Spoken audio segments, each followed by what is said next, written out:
to honor the people who are here in this room that have No, this thing helped is me. going to be on. I want to get. That have helped me through this process. So some of you were actively supporting my health and well-being somewhere along the way, but also the people in the circle that have received some of the stories from the land in the past. So there are a couple of you here that when I last went to the mountain to fast in 2015 were part of my community that held the story when I came back from that. So just thank you for being here.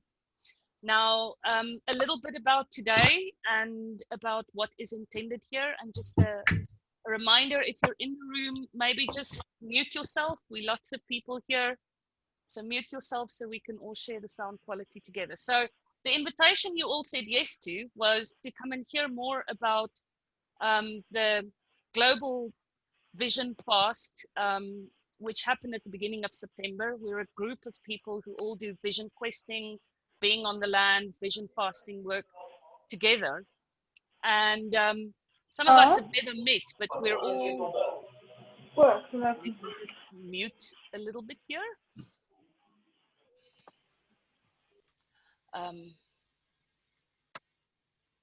Okay, so some of us have never met, but there was this call for people to, instead of normally we go out onto the land to fast, to go and work with our personal issues.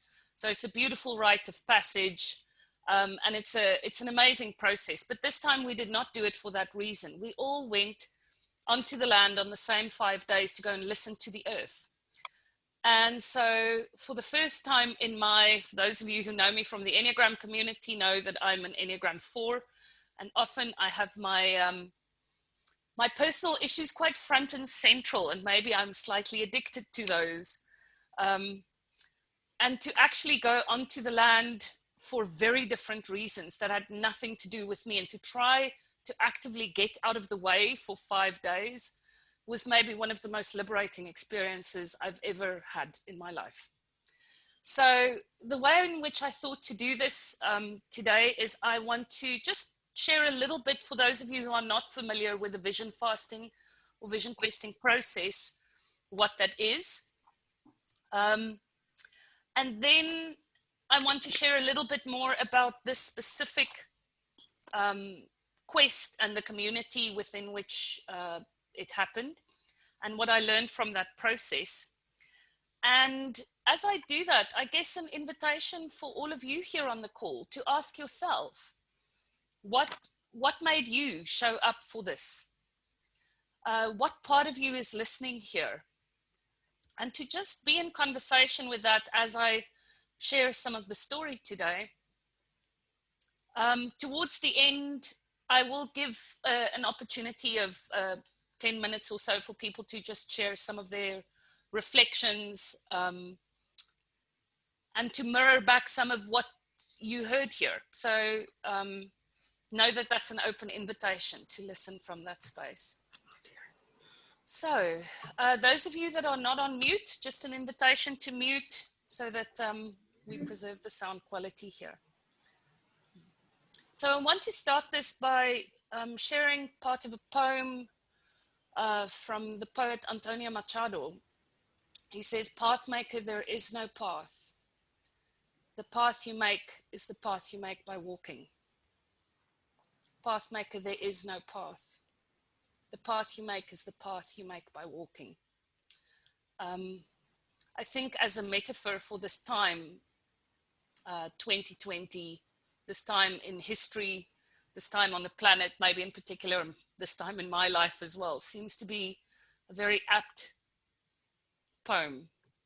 There's so much that we are busy with and needing to work with and needing to be with, that there is no path for, that there is no certainty for. And I think that's part of why I absolutely love the vision questing process. So very briefly, how it normally works and where it comes from. So across many different traditions and cultures in the world, people have gone to the land for different reasons, to go and ask for wisdom, to go and listen, to go and do some rites of passage work. So the way in which we practice the vision questing process is as a kind of a trans-cultural ritual space that you bring your own mythology and your own culture and your own background and your own life story into. Normally, when you decide you want to do a vision quest, we convene in small groups, and as soon as you sign up, it starts working you. And about a month beforehand, you go onto the land and you do a walk on the land, a medicine walk. That's part of your preparation process. You then, for that month, you're actively in conversation with the time in the mountain that's to come, and you try and eliminate some things from your lifestyle that might get in the way of fasting, coffee, eating animals, alcohol, whole lots of things, but that's just a suggestion. And then we come together, and over a process of 11 days, normally in groups, we go through a process of letting go of everything that brought us there. We go onto the land, and for 4.5 days of that time, you're in solo fasting mode. So you go out onto the land in your own spot. You take your water and the weight of your karma with you, and you do the work that you need to do on the land. And then you come back, and the other people that were on the land with you receive your story. And some would say that we do this work so that our people may live. So it's always a deeply transformative process, but normally we do this, as I said at the start, for our own personal reasons. Now, this time around, this global group of hosts of Vision Quests, or Vision Quest facilitators, Vision Fast facilitators, convened in all over the world from the 31st of August to the 4th of September. We went onto the land where we do work like this to go and we called it was a very, I don't know who came up with this name, but we called it the catch ball fast. So catch the ball that the earth is throwing towards you. Catch and listen. And it was such an amazing process to know that, you know, all over the world, there were these people on the land at the same time. And there was a lot of trickster energy that was part of this process, because there were heat waves in Europe and there was snow in Cape Town, you know. So we all had these very weird connections across the world for this. And what we then did is we beforehand and afterwards, we were in council together on Zoom, just like this. And we each told very small bits of our stories to try and understand what happened in the collective. And I think in many ways, we're still making sense of that. But this was one of the most amazing parts of the process for me, never mind what happened on the land. Because what happened here is that you have 30 people who all went out with the same intention across the globe. Many of us have never met each other. And we each told our stories in 1-minute bits in the first person, in the present tense. And you just share a little bit of what happened and then let it go. And someone else in the group would pick up how this linked to their own story and tell a minute of their own story. And we listened with such, I don't know, such kind of listening that in some way, in an hour and a half, we told the story of 5 days across 5 continents and more than 30 people's stories. And it really felt complete. And somehow people would share parts of their story that linked to yours, and where my story now begins and where other people's stories begin and end has become very blurred. It really felt as though we wove this, this tapestry of the experience of listening to the earth together. And so part of the stories, I'll try and say, I don't think this was part of my story, this was someone else's, but I will share a couple of things that happened for people in other parts of the world that were in some way linked to my own story. So for those of you that don't know the land that we do this work on, maybe just a photo or two. So this photo is, so this is a place called the Groot Winterhoek, means the corner of the big winter in Afrikaans. This is where we do the vision questing work, and I took this photo right on top of one of the mountains when I climbed that in quite a strong wind the one day. But it gives you a kind of sense of the land, and obviously it's spring here at this point in time. But this was a photograph that was taken as we drove into the valley, and you'll see in the far distance mountains covered in snow. So the day before we went there, the snow fell across our province in very strange ways. And I literally, this is weird. It felt like I was looking at a bit of the Alps or something, and I watched the snow melt for 3 of the days that I was in the mountain. By the 4th day, the snow had melted. Normally when we go out, we do not take tents, but it was really cold and the weather was a bit of a challenge. So I took a tent out, and if you look very carefully, you'll spot the little tent. That was my home while in the mountains. And just a couple of photographs of this beautiful landscape. I love this mountain so much that it feels like it's a part of me in a variety of different ways. Yeah.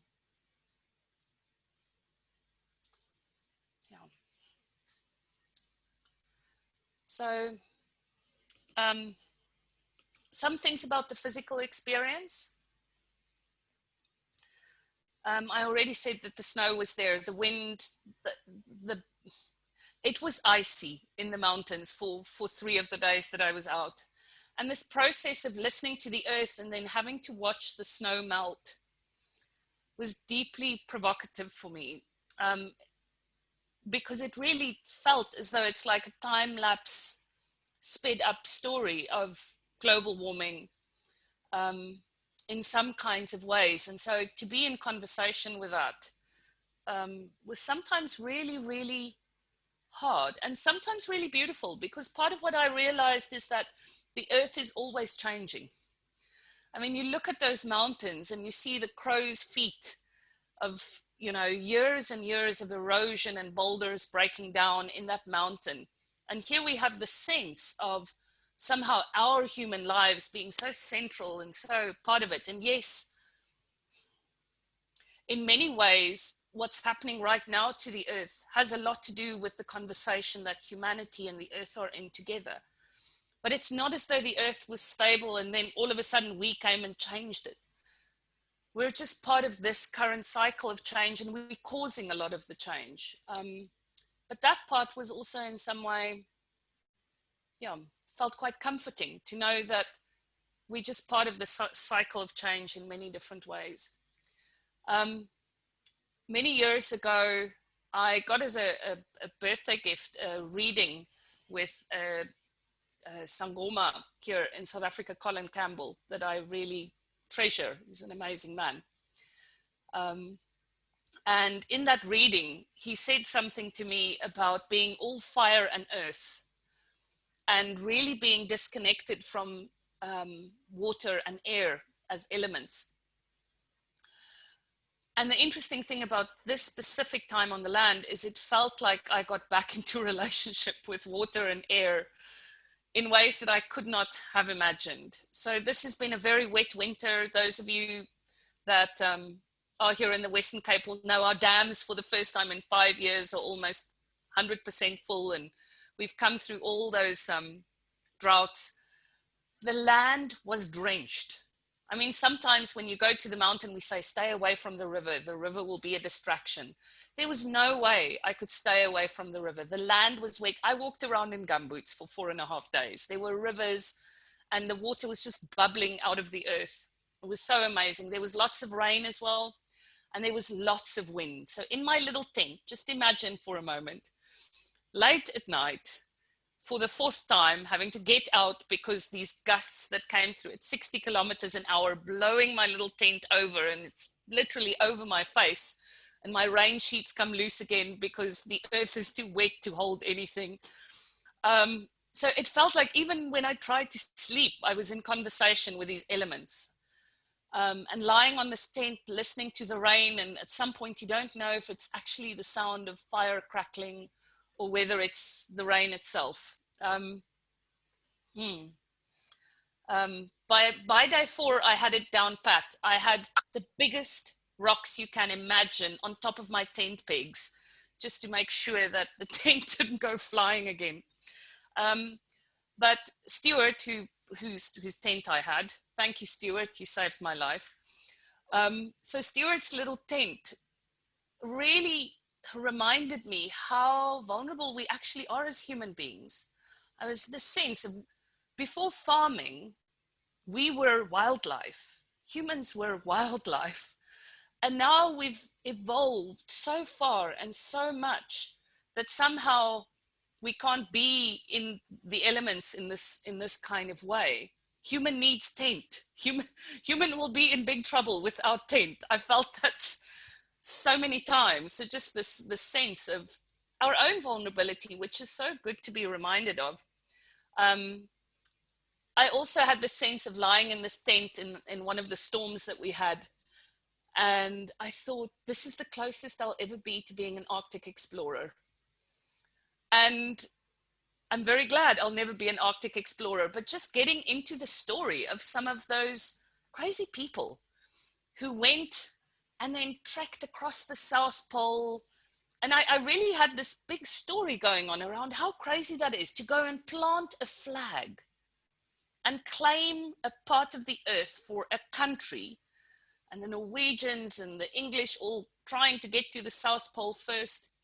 And so this started part of the conversation for me that really kept going on throughout the time on the land, is like, we have this idea of possession, of ownership, of in some way wanting to own the land. And it's such a ludicrous thought.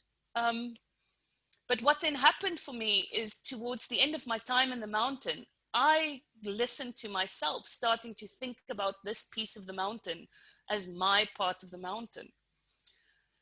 And this is just, okay, let's reframe. Instead of ownership and possession, what is the story of my relationship with this piece of the land?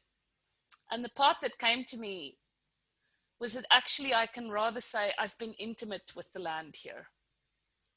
And that felt very different. And someone in one of the councils beforehand said to us, if we move into the uncertain, if we step fully into the uncertainty as we move onto the land, we're inviting intimacy. We're being in relationship with the earth in the way that, in a lover relationship in some kind of way. And I definitely felt that towards the end. But I think I could have lost that if I kept framing things in ownership terms. Because the weather was so miserable, the animals were in hiding. Like, I only saw a lizard for the first, and the lizards are everywhere on that land, right? You can just sit on a rock and there are 15 of them watching you. I only saw a lizard for the first time on the 4th day of this quest. And if we think about listening to the land and the thinning of wildlife, the thinning of nature that's happening at the moment, it really felt like that was part of what I needed to feel. I needed to feel this land that I know so well. I know the snakes and the dassies, and if we're lucky, we see the leopard prints and all of those things. None of that was there. The birds were there, though. The birds were there all the time. And it felt like I was followed by this trio of sunbirds. In the morning, it's raining outside and you can hear the sunbird calling me, and they were there all the time. And whenever I listened to the sunbirds, and I'd go out of the tent, and the next minute this eagle would fly past, and it was just really amazing. But the sunbirds, and if we work with the medicine of different animals, people would say that hummingbirds and sunbirds often represent joy. And this is where it also got tricky for me, because I felt deep grief, and as an Enneagram 4, my relationship with joy is not particularly strong always. And here I was being asked to listen and to hear joy. And so in some way, maybe the part of the listening was to find this way of embracing radical joy, the radical joy that we need for the hard times that we are in at the moment. to really figure out how to balance the polarity of joy and despair, of open-heartedness and deep broken-heartedness at the same time. And I'm very grateful for the ways in which I could experience that there. I love fasting. For those of you that wonder about it, it's much easier to fast away from a kitchen, right? If you're in the wilderness with no food and no clocks and no reminders of food, you can actually do it quite easily. And it's such a gift to the body to go through this process. And so once again, I was reminded how different it is to listen when not even your digestive tract is distracted. And to also hear the rushing of the blood in your ears towards the end of the fasting process. It's some nights I thought there was a soccer stadium full of vuvuzelas blaring just like 10 meters away from my tent. And it was all just actually the sound of blood rushing through my body. So, sharing some of the listening and some of the important things that I heard. The first part of the story that I want to share is actually not part of my story. So this is part of the story from another part of the world, but it touched me so deeply. One of the guides that was fasting on the land one afternoon, as the sun was setting, was on top of a little hill, and he saw this deer and her little fawn walk into the clearing below him.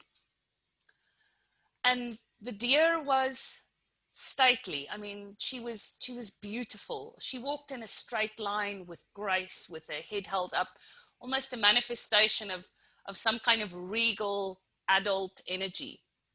And the little fawn was crazy.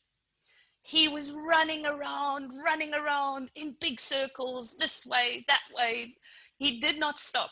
And he said, as he watched this little fawn, he realized that in this pattern, every couple of minutes, this little fawn would run and it would come close to the mother and just nuzzle it. And then it would race off again. Another round of craziness. And so that process of, there are many ways in which I think we can work with this metaphor. Part of how this landed for me is as the little fawn, and as the land, as the stately doe, and just the sense of like, our lives are crazy and I mean full and not always very spacious, and it's scary and exciting and we're exploring the world. But if we can just come back into that secure attachment with the land from which we were born often enough, then things will be okay in some kind of way. But also just the absolute energy and beauty with which we can meet the world when we remember our own innocence. So I wanted to share that story that came from another part of the world into the sharing. I spent a lot of time listening to water. So I want to share some of the things that came to me around listening to water. And it was bubbling. It was in little streams. It was on the tent. It was in the air. It was ice melting. And in contemplating the element of water, one of the things that I heard from water was this: I receive whatever you put into me.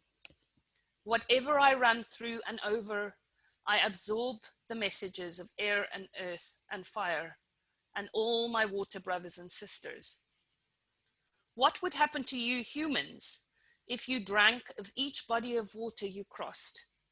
The rivers flowing through your cities, the puddles in the road, the unrecognizable ocean after another of your ships have spilled its guts into me, the water laced with the chemicals of your obsessions. You only drink of the pristine and the neutralized, treated versions of me, and you refuse the rest as acts of self-preservation, you say. And yet I exist and flow beyond your instinctual compulsion towards your own continued existence. And this is really, for me, just this the story that I think I've brought back from the mountain with me, that these bodies of water that we just encounter every day in our lives while we're walking in the street, or in our own gardens, or just looking up to the sky while it's raining.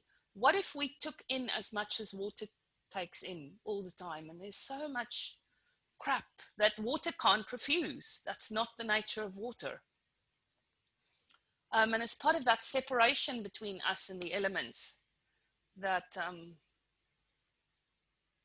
that saddens me. That saddens me deeply. On the fourth day of my time in the wilderness, it was the only day with sunshine. I just have to say, the rays of the sun are some of the most glorious things that exist, because after being cold and wet for 3 days, to have the sun come up and have blue skies was just the most beautiful thing. But on this day, I was sitting on a rock, and I had the sense next to a little stream, and I thought, I should go and see where the stream starts. It's actually quite close by. I'm near the top of the mountain. It must start just here. Let me go and look for it. And then I heard this voice that said, no, you don't have to go and look for it, because someone else is doing that right now.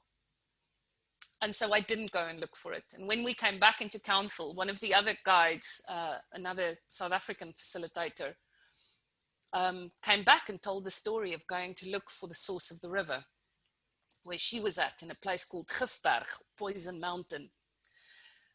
And this is what she found. She went up trying to look for the source, that place where it just somehow bubbles out of the mountain, and here this river starts flowing.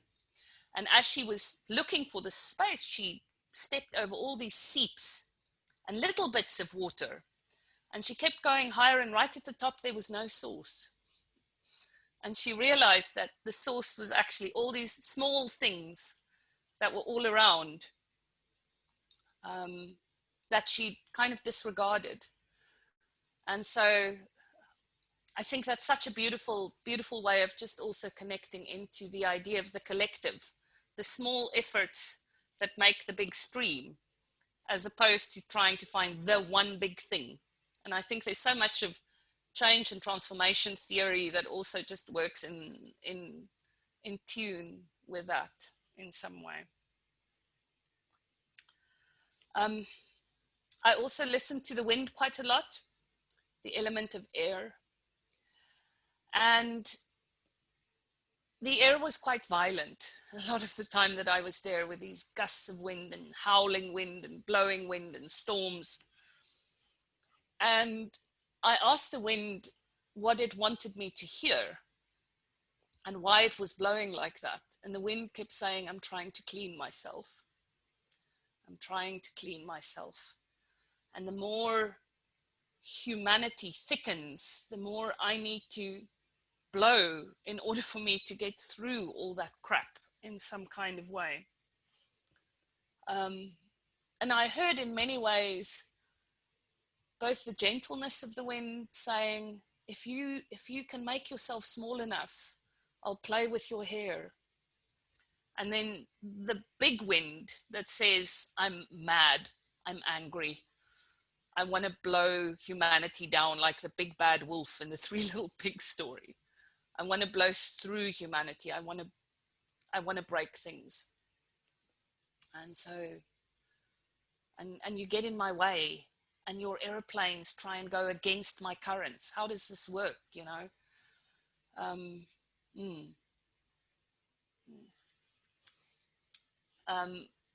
One day while I was out walking, I got caught in a bit of a rainstorm, and I sat under a rock, and I watched this eagle, this beautiful eagle, just swoop on the wind, effortless as they do with these amazing strong wings.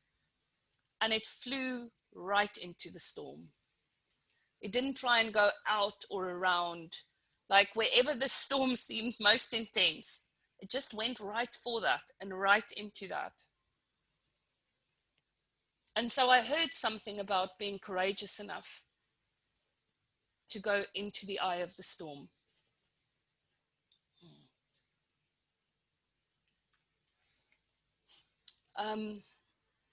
One of the things that I absolutely loved and adored was what happened at the micro level while in the mountains. So at the macro level, crazy weather, big elements, animals aren't around except for the birds. At the micro level, everything was so beautiful. So I want to just share one or two photographs that just tells the story of the micro. These are the tiniest, tiniest little plants. The green that you see there was maybe a centimeter in size. In between all of this red rock growing, this wasn't a moss, so it's not growing on the rock, but growing out of who knows what. And this beautiful, beautiful little crag. This also made me very happy. This is a little sapling growing out of shit. You know, there's life and possibility in a lot of things, but this little sapling is inside the poop and it was growing out of that. It was so beautiful. But it's also early spring. And so the fynbos, the flowers were out of this world. Everywhere I went, there were these flowers that found me. And so the one day I went to my little stream, the one that was speaking to me, to go and fill up my water bottle. And as I kind of crouched down to fill up my water bottle, I just went and I sat down, and I was surrounded by these flowers just everywhere around me. And it was the most beautiful, beautiful thing in the world. And I sat there, and there was a little tadpole, and it actually came and swam onto my hand, and I just lay there. The little sunbirds were still following me around and doing their thing, and I saw, I think, one of the ravens flying by in the distance. And I just had the sense that at the micro level, nothing is broken. If we can focus on sometimes the small and simple things around us, there is so much beauty and wonder and awe that is still there. And so zoom out and it feels like so much is broken, and zoom in. And so I thought a lot about Meg Wheatley and the things that she's writing at the moment around not trying to change the world, but living the small life that is a change through the way it is lived. And I could feel her in that.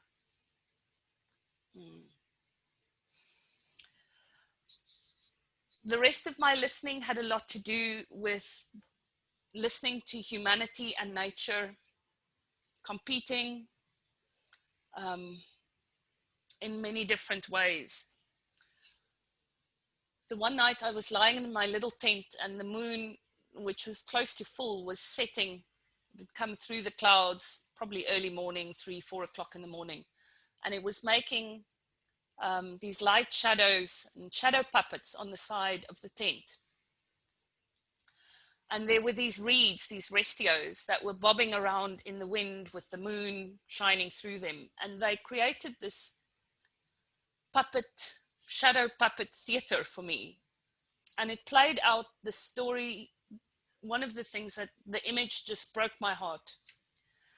So the middle restio looked like a human being with a shopping trolley. And this human being was just pushing its little shopping trolley relentlessly, just pushing, pushing, pushing. And another restio looked like a little child, small child, trying to stop the trolley. So this restio is like this little child saying, please stop, stop, stop, stop. And behind the human, there was a restio that looked like little jumping mouse. And jumping mouse was jumping up and down behind this human being, imploring in some way, trying to pull it back, trying to separate the legs from the hips. And this jumping mouse and the little child, nothing could stop. Nothing could stop this relentless, relentless consumerism in some way. And this didn't go away. It must have been 2 hours until the early dawn broke, that this just kept playing out in front of my eyes like a loop. And it's a loop that's not necessarily for other people. I think it's a loop for me as well, a loop in my own life, and really asked me to think about what we consume and how we do that. There were so many bees on the land, but this place that we go to is very close to, there's a working farm not far away. And so I had this experience of listening, and then I can choose to listen to two things. I can listen to the bees that are really right here and the little birds, or I can listen to the machines that are trying to spray some crops and probably killing bees a couple of kilometers from there. And so the sense of now the machines, now the bees. And someone came back from one of the other groups and said that they also had this experience of having to, almost everyone in the group people had experiences with drones coming into pristine wilderness and taking photos of them, so who knows, there was a lot of, in our bigger group, humans and nature in conversation with each other. But someone came back saying that they really felt like they could listen to the whales, and the whales saying, it's so noisy in the ocean. To hear our whale song lines, we have to listen so differently for each other than we've ever been able to listen before. And so the sense of having to listen underneath the machines to the bees was part of what happened for me there. And so just quickly, a piece that I wrote. Oh, the sounds you bring to nature. Oh, the sounds of dominion. The chainsaw, the plane overhead, the unheard noises of mobile networks crisscrossing through us. Like the whales, we all need to listen around the engines and radio frequencies to still hear each other. We need to send our songs and pulses underground, or we need to listen to hear each other beneath it all. And despite the cacophony of destruction, I find a rock wall with hundreds of moth eggs and meditate with a smooth stone on my belly. It shows me the way to the eggs. It shows me the way to the caves that speak silent love notes and the memories of the old ones.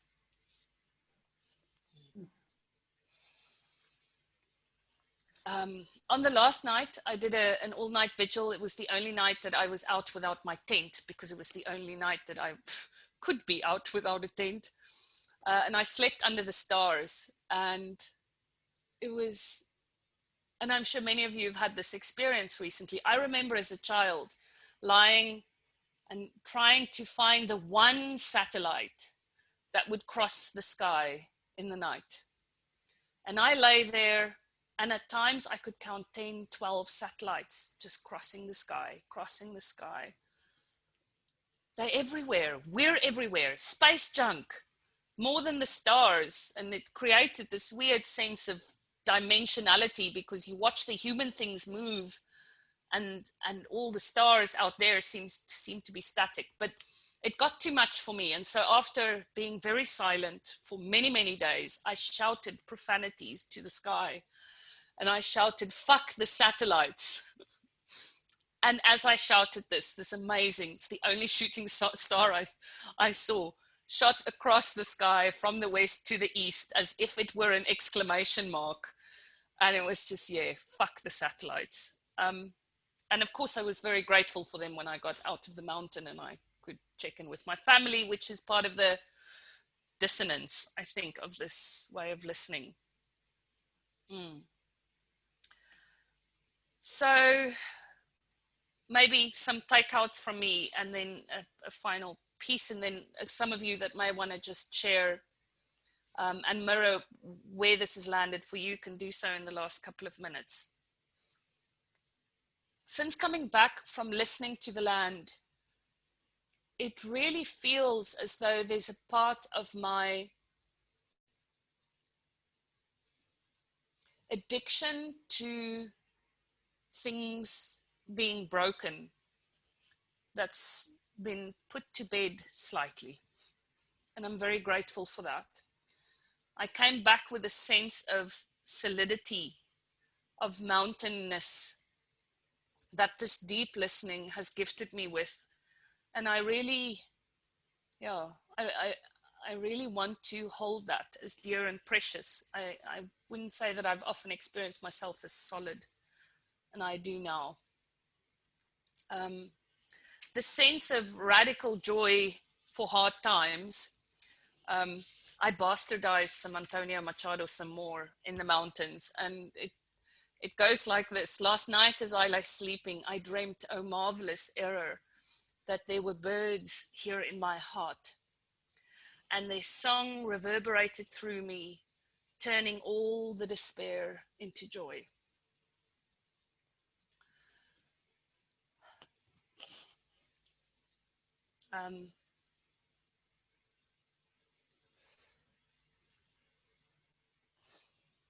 I really have the sense that stepping into the unknown aspects of ourselves and the unknown edges in our own lives, that reconnects us with the intimacy that we need to be fully human. And there's so much uncertainty, and it's so scary. And there's so much when we actually step into that.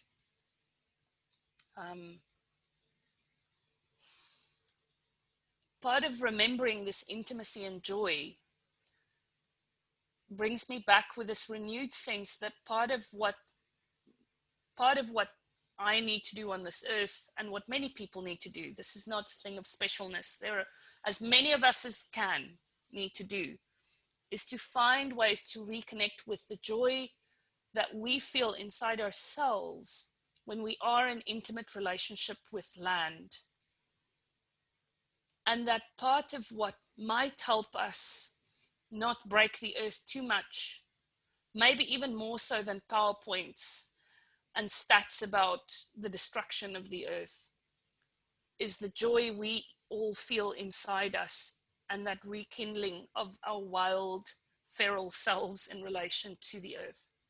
If we can all remember the joy and bring that joy into our everyday lives, maybe some of that will change what is happening more than some of our more rational efforts. So the last piece that I will read, and then I'll hand over to you, beautiful people, is part of the weaving that I did after listening to all the stories in the council. She dives into a pool and brings back the red stone of the West. It is a smaller version of the red earth egg that finds and returns with me, thousands of miles away. He is followed by a woodpecker. I am followed by the sunbird. I lie on the rock and wonder about the start of the stream. It is close, I could go find it. I know I don't need to. She follows the stream in search of its origin. She steps over many puddles and seeps, finding their way onto the land. There is no source with the capital S, only the coming together of many small starts giving birth to the collective. This is how we can keep living.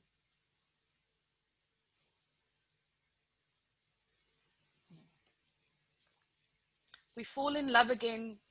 We fall in love with the land. We step into the unknown and find intimacy waiting patiently. Land as lover, a shared love beyond possession. We all speak with the bees. We all cry with the machines. We all pause and grieve and despair and rage. We come up for air, our broken hearts assured and held by the love of the Earth Mother. We listen and weave. We are transformed. The earth listens and weaves. Everything is always changing.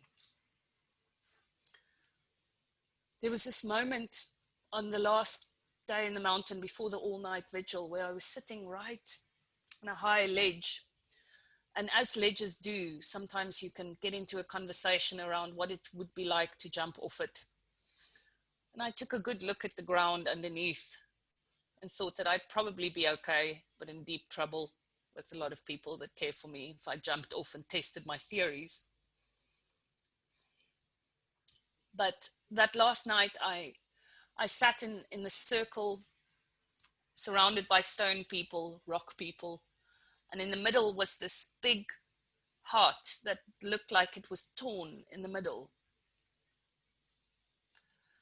And this is the rock of despair in many ways, and the rock that says maybe the way to be in right relationship with the earth is to just all kill ourselves. And that next morning with the dawn, there was a stone person on the horizon that caught some of the first rays of the sun, and it looked like an upside down heart, but this heart was whole. And so the sense that we have to keep turning our broken hearts upside down, and we need to be here now. It's part of the gift of this time. And so maybe just a last image. On the left-hand side, underneath the morning star, is the little upside down heart on the rock.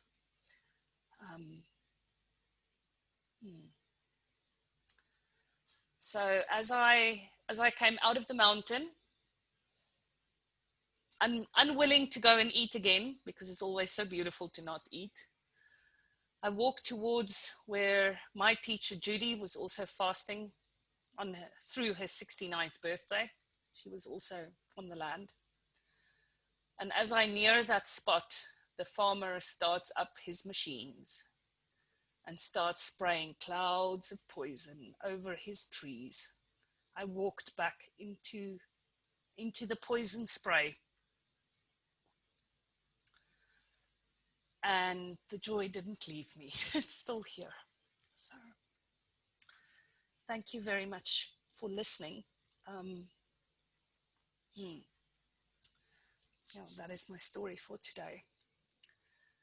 So an invitation for those of you that want to take a moment. Some of you may want to reflect or just say something about, and the invitation is to maybe just say where this lands for you in your own story in relation to your life and your relationship with listening and the land.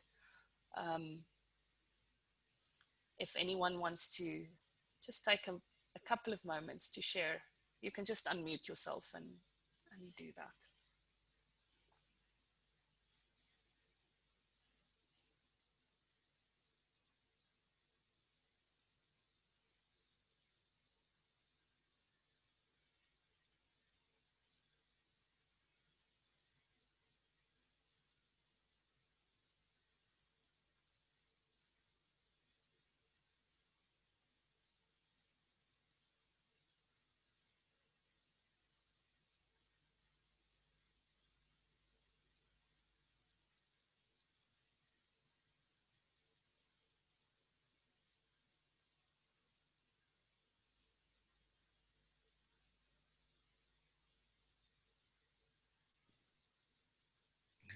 I'd like to, Lucille, thank you. Thank you for that really exquisite sharing and bringing us along to your fast and your time communing with deep, deep nature. And what lands inside of me is that giving oneself permission for joy, to have joy. And particularly now, but always, but particularly now, it feels discordant to even be contemplating joy amidst all the suffering that that has been unleashed upon the land, upon the world, upon all of us and nature's children. So that invitation is pertinent for me. Making space for joy as alongside the suffering and the despair. Thank you. And it also made me just think, thanks Makati, it made me think of tears of joy and just that sense when you're speaking about the water of, you know, how parallel the process is of what we're doing to our bodies that are mostly water and that absorb everything. And then at the same time, how water expresses our deepest grief and our greatest joy, and somehow the sense of flowing. I had such a palpable sense of you and water, and I really love that, you and the water and the storm. But something travels to me now about the role of water in finding the joy, and I'll track that. I can't tell what that is, but I'm drawn to something in your sharing that I will track in myself, and it's something that's expressed through the body, and this question of purification at this time. Thank you. Thank you, Undine. Thank you, Makati. Lucille, thank you. That was beautiful. I might have picked up on the wrong part, but the part that I quite liked was this idea of nature and technology in conversation, and that it's fine. It's just how the conversation happens. And I suppose that just sort of made me feel in my sort of own belief that things are okay. Just keep waiting. Thanks, Julia. Okay, go. Mommy, it was also, you brought a lot back to the family and the house, and just like, thank you. Thank you, Boli. That's my youngest.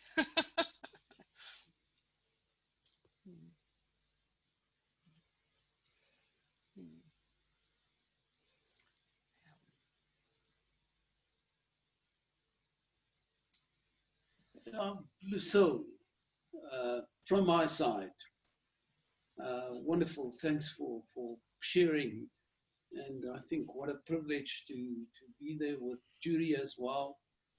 Another special person. But what I saw is we know life is paradox. And we need to live it in paradox. Fuck the satellites, God bless the satellites as well. But how I feel you brought part of the mountain with you. And I see it in you. I sense it in you. That upside down heart is in you. Treasure it. Just treasure it. Thanks for sharing. Thank you. So we are going to close off unless there's anyone else who's got a burning contribution. If you are touched by the story and you want to explore being on the land, know that we are hosting a Vision Quest at the end of November here in South Africa. For those of you who aren't in South Africa, I don't know if your passports are going to be worth anything by then. But if they are, you're welcome to join us. But for those of you in South Africa, we are doing a quest in that same mountains from the 19th to the 29th of November. And maybe something in you has stirred to go and explore and rekindle your wild self. That land holds so much. So thank you for your listening and your deep listening, and thank you for receiving my story and being part of the process that allows the story to live through all of us May we listen and love and grieve well together. Thank you.